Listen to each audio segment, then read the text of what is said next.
Bonjour les amis, c'est Franck, votre spécialiste anti-nuisible. On me demande souvent pourquoi je fais principalement du piégeage chimique. Alors je voudrais vous comparer un petit peu la différence entre un piégeage chimique et un piégeage mécanique. Donc le piégeage chimique, ça va être à l'aide de produits raticides. Alors il faut savoir qu'il existe plusieurs matières actives, toutes ne se valent pas. D'ailleurs, je vous invite à regarder la vidéo où je fais la comparative des différentes matières actives concernant les raticides. Le piégeage mécanique, ça va être à l'aide de tapettes ou de pièges à capture multiples. Donc il existe différents modèles. Donc voilà, ça c'est les différents types d'ératisation qui existent. L'inconvénient et les avantages de chaque. Alors l'inconvénient du piégeage chimique, c'est effectivement l'utilisation de produits chimiques. Voilà.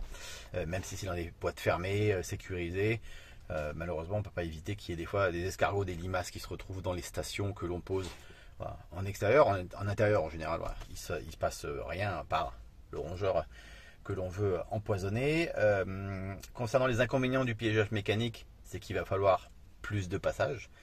C'est vraiment parce qu'il va falloir relever les pièges, surtout les tapettes, je dirais unitaires, voilà, dans le sens où on peut attraper qu'une ou deux souris ou un rat à la fois.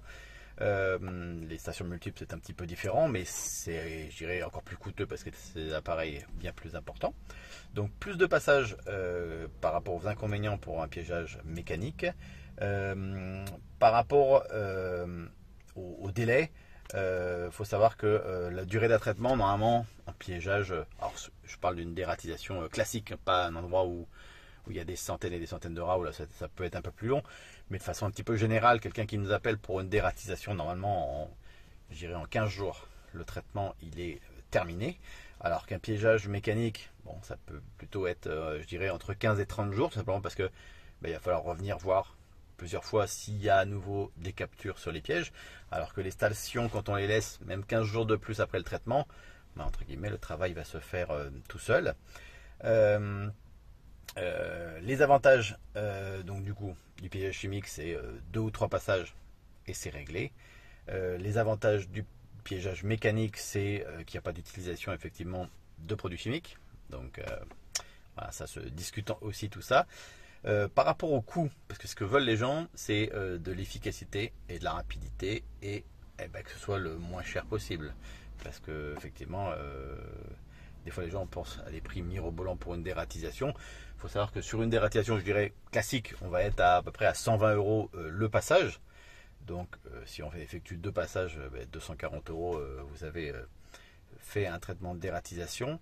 Alors qu'un piégeage mécanique, si vous devez passer tous les 3 jours pour pouvoir relever les stations, enfin relever les tapettes et retirer donc du coup les cadavres pour pouvoir réenclencher les produits, les tapettes, cela peut du coup nécessiter 5-6 passages, des fois plus. Donc forcément, au final, le coût est beaucoup plus important. Quand quelqu'un m'appelle à 40 km, effectivement, ce sera plus cher si je dois y aller 6 fois que si je dois y aller 2 fois. Donc ça, c'était un petit peu par rapport à la comparaison des deux méthodes qui existent. Voilà, je voulais vous faire un petit topo par rapport à ça.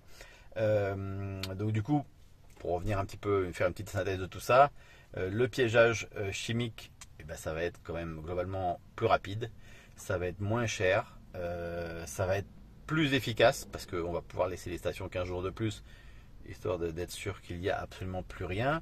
Le piégeage mécanique, je dirais les avantages, ça va être plus écolo. Voilà, donc effectivement l'écologie c'est dans l'air du temps, donc voilà, évidemment le piégeage mécanique l'emporte sur ce point-là, mais c'est vrai que de façon un petit peu générale, les gens, quand ils appellent et qu'ils ont des problèmes de rats, ils disent juste, voilà, je vous appelle, j'ai des rats, débarrassez-moi du problème. Et donc du coup, pour moi, le piégeage chimique est effectivement bien plus, je dirais, bien plus rapide et bien plus efficace. Alors effectivement, des fois j'ai des gens qui sont voilà, très pour l'écologie, pas de produits chimiques, etc. Je peux comprendre tout à fait. Du coup, je le fais avec des tapettes, sauf qu'on s'aperçoit qu'avec les tapettes, les rats notamment sont très méfiants, et donc du coup vous avez des fois des endroits où vous voyez que les rats passent par là et que les tapettes, soit ils ont déclenché et ils n'ont pas été capturés, soit ils sont passés à côté. Voilà, j'avais fait une vidéo sur le sujet où j'avais mis du coup une caméra sur une station. Bon, dedans il y avait des pièges, euh, un produit chimique, mais il aurait pu y avoir effectivement également une tapette dans ce gros piège à rat. Et en fait, on voit que le rat il tourne autour pendant 3-4 minutes et il ne rentre pas dans la station. Voilà, donc chimique ou tapette, un rat qui rentre pas, le résultat malheureusement sera le même. Il ne sera pas capturé.